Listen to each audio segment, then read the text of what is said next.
It's Andrew from Berrima Diesel here. I think it's time for another catch can video. And catch can video talking about a big question that we get asked all the time, because people go to the Manhummel page and they look at data on there that's probably pretty archaic as to the use of the thing, and that is of course stationary engines and commercial.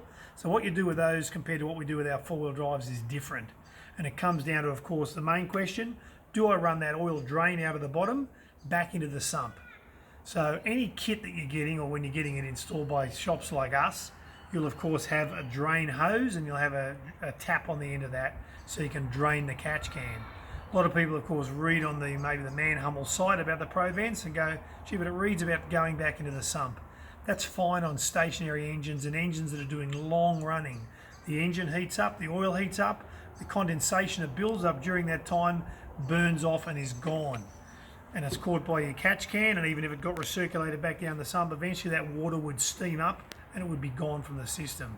When it comes down to our short runs, and it might even be 5 or 10 Ks, you haven't got the engine warm enough or the oil warm enough yet, you have a lot of water and condensation in there.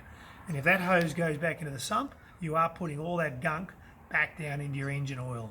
So it's best to keep it out. Keep it out in the form of course, a long drain hose with a tap. And of course you've seen from some of our videos, probably some of the winter ones as well with extra condensation, lots of water comes out sometimes and people go, gosh, what is that? Or people message us saying, I'm getting actually only water out of my catch can, I drain the thing every month. Well, short stopping and starting, you're going to get loads of water, and if your engine's in good nick, you won't have much blow by. So the oil that comes out of there, of course, could go back into the sump, but in a stationary engine or a big commercial engine running all the time, maybe. What we do, having it mounted in our four-wheel drives, is a different kettle of fish. Make sure you've got that drain outside of the sump, going into its separate hose and a separate drain tap, and drain it pretty much every service.